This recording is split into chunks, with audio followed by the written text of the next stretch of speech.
Assalamualaikum warahmatullahi wabarakatuh. Alhamdulillah wassalatu wassalamu ala Rasulillah. Segala puji bagi Allah Jalla Jalaluh. Salawat dan salam semoga senantiasa tercurahkan untuk baginda Nabi kita Muhammad alaihi salatu wassalam. Amma ba'd, kaum muslimin yang semoga dirahmati oleh Allah Jalla Jalaluh. Masih di dalam bab fadl al-ju' wa khushunatul aish. Bab tentang keutamaan lapar dan hidup yang kasar. Khusyunah itu yang kasar. Wal-iqtisar al-qalil, dan makan yang sedikit lah. Minum juga seperti itu, berpakaian yang biasa aja. Apabila hadis-hadis ini terus disampaikan kepada masyarakat agar mereka tahu bagaimana sebenarnya kehidupan Rasulullah SAW, niscaya kita akan menjadi orang yang pandai bersyukur. Dan ketika hadis-hadis yang kita baca itu diletakkan di tembok atau ditempelkan di tembok restoran-restoran mewah untuk mengingatkan umat manusia, niscaya orang-orang akan malu tatkala dia menikmati berbagai macam menu makanan yang disuguhkan, lalu dia melihat bagaimana Rasulullah SAW makan. Itu kalau kita cinta kepada Rasul sallallahu alaihi wasallam. Bukankah Allah mengatakan laqad kana lakum fi Rasulillah uswatun hasanah. Telah ada bagi kalian di diri Rasulullah sallallahu alaihi wasallam suri tauladan yang baik. Liman kana yarjullaha wal yawmal akhir wa dzakarallaha katsira. Buat orang-orang yang berharap perjumpaan dengan Allah Jalla Jalaluh. Dan ambisi dia adalah hari akhir. Bukan kehidupan dunia yang fana. Yang ada dalam benak dia, bagaimana dia hidup berbahagia di surga Allah Jalla Jalaluh. Dan orang ini suka mengingat Allah.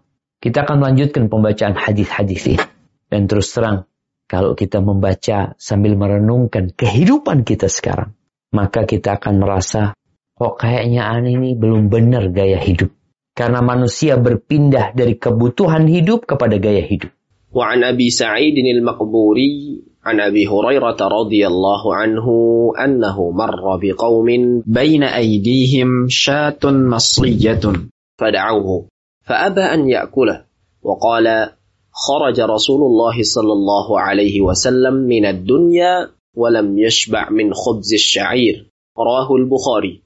Dari Abu Sa'id Al-Maqburi, dari Abu Hurairah radhiyallahu anhu, bahwasanya ia pernah berjalan melewati suatu kaum yang di hadapan mereka itu terdapat daging kambing bakar. Lantas mereka memanggilnya, tetapi dia menolak ikut makan. Seraya mengatakan Rasulullah Shallallahu Alaihi Wasallam meninggalkan dunia, sementara beliau tidak pernah kenyang makan roti gandum. Hadis riwayat Al-Bukhari. Ini Abu Hurairah yang hidup bersama Rasul SAW, yang pernah beliau pingsan. Beliau mengatakan, aku pernah pingsan karena nggak makan. Sampai dikira orang aku gila. Kenapa? Wa ma bi illal ju. Yang menimpaku tidak lain kecuali kelaparan. Sehingga bagaimana Abu Hurairah radhiyallahu anhu ingin memberikan pelajaran kepada generasi yang selanjutnya. Yang tatkala itu mereka sedang membuat kambing bakar. Kalau disebutkan daging kambing bakar, mungkin yang lebih tepat itu kambing utuh itu dibakar, kambing guling. Ketika diundang untuk makan bersama mereka, Abu Hurairah menolak. Bukan karena hal itu haram, bukan. Qul man harrama zinatallah allati akhraja li'ibadi wat-thayyibati minar rizq. Siapa yang mengharamkan? Enggak haram. Tapi ingin menyampaikan pesan kepada mereka. Kalaupun kalian makan, menikmatin itu kambing guling, kalian tetap harus ingat dengan kehidupan Rasul Sallallahu Alaihi Wasallam. Jangan sampai gaya hidup kalian berubah. Yang awalnya orientasinya adalah akhirat, akhirnya orientasinya adalah perut, dan yang di bawah perut, makan.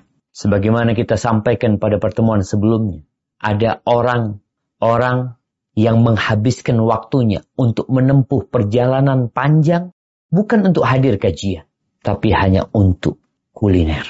Setelah itu pulang. Nanti weekend yang berangkat mereka kemana? Cari restoran, pindah dari restoran ini ke restoran selanjutnya. Sedangkan Nabi alaihi salatu wassalam meninggal dunia dan beliau nggak pernah kenyang dari khubus syair, dari roti yang terbuat dari gandum yang kasar.